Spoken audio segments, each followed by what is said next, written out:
Adventure Builder! Adventure Builder! Adventure Builder! Let me tell you a story. There's this kid, and he's at the park. And he decides that he wants to learn to juggle.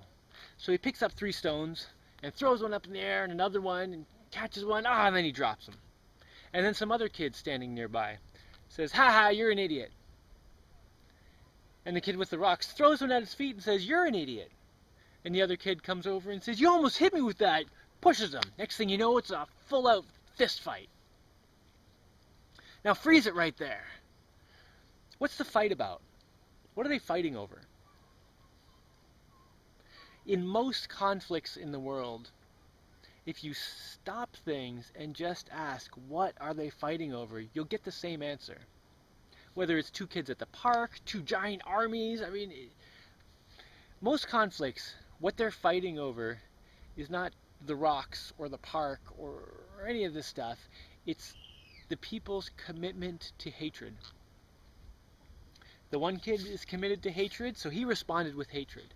The other kid's committed to hatred, so he responded with more hatred. And it just escalates.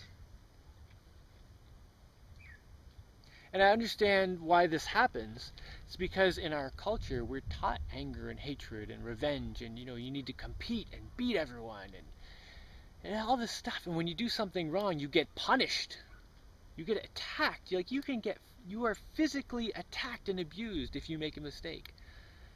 How insane is that?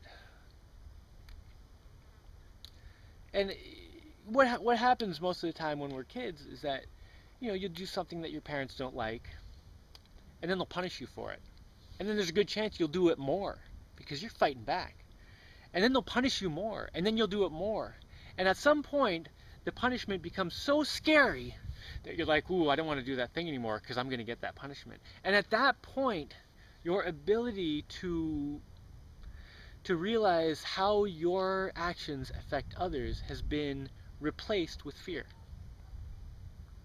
And that's what happens when you respond to people with anger and hatred. You replace their ability to think rationally and compassionately with fear. But if you respond to someone with love instead of hatred, it has the opposite effect. Now, this is difficult because we grow up in a society where we're told that if someone does something wrong, someone makes a mistake, whatever, you punish them.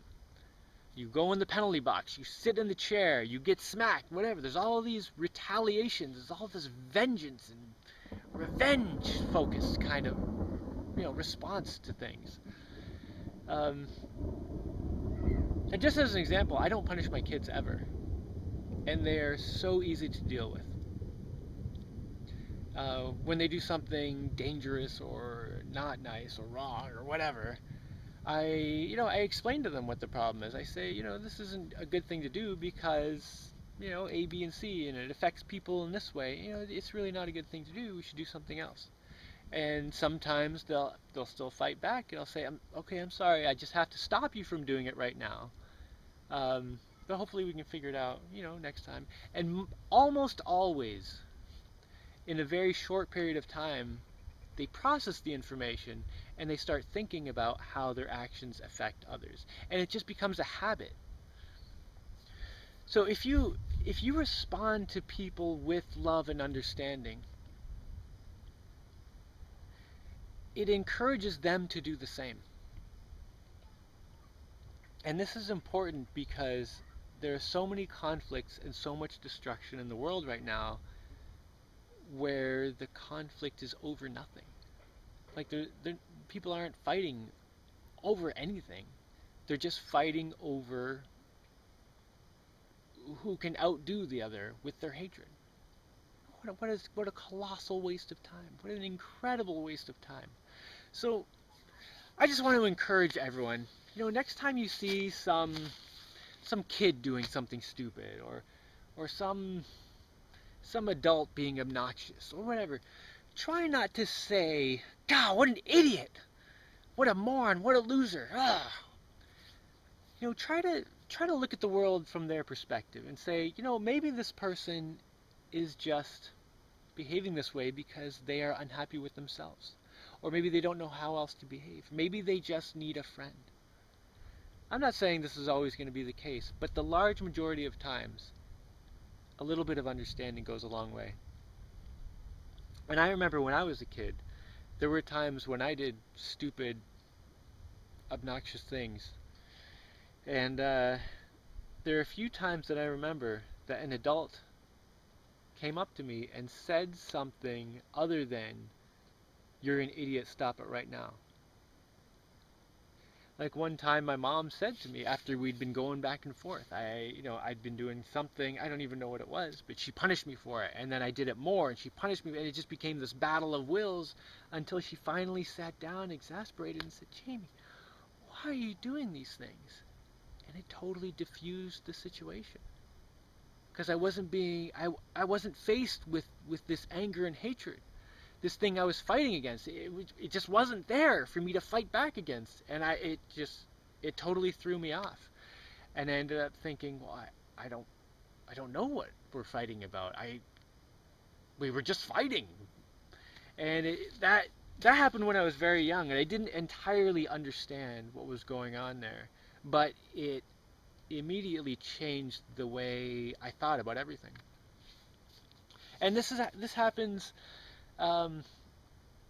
Sometimes when I get messages online from people who you might call them trolls, people who send just blatantly negative messages. Sometimes I respond and try to, make a reasonable, understanding response, but basically say, what you're doing isn't good. It's not making you happy or anyone around you happy. This is a bad thing to do. And then a whole bunch of people say, "Why you even respond to them? You're just encouraging them." Well, I respond to them because sometimes people just need to hear it. Sometimes people are so desperate to make some kind of human connection that they're just flailing around, and they need someone to respond to them reasonably. And I know this works because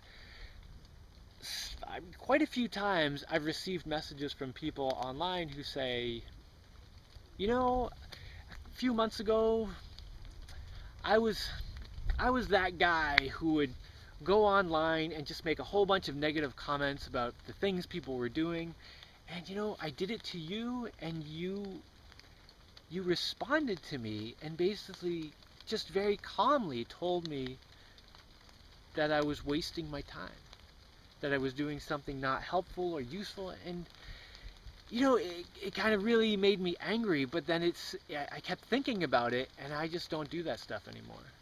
And now I have a much more positive outlook on life, and thanks for doing that. And I have a pile of emails from people who said basically that exact same thing.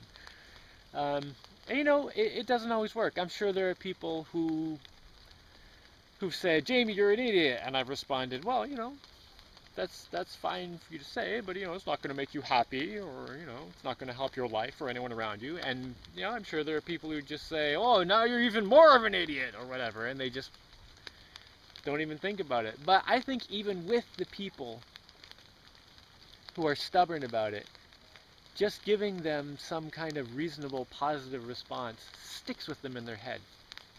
So anyway, next time you see someone doing something and you find yourself responding with hatred or anger, try to catch yourself and flip that. Try to respond with love, because it makes a big difference in the world. All right, I'm out of here.